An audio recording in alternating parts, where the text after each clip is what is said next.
Replace projector, install a new camera, install a new touch panel, new speakers, stereo speakers in mic. Are you doing it now, or are you No, just no, no, I'm okay. Like, y'all missed all of that. Can you do it again?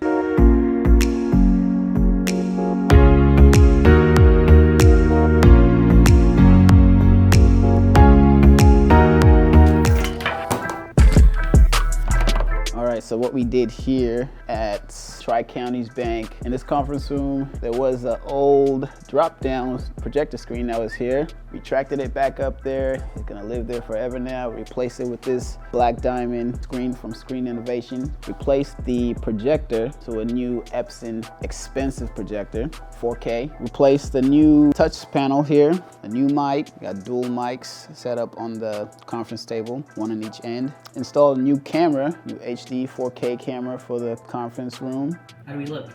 Can you see me? I can see you. Looks great.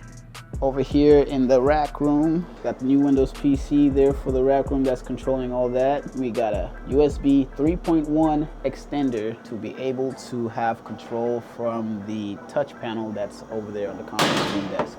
All in all, a big upgrade for this conference room to get them into the current times that we're in. I think that's it.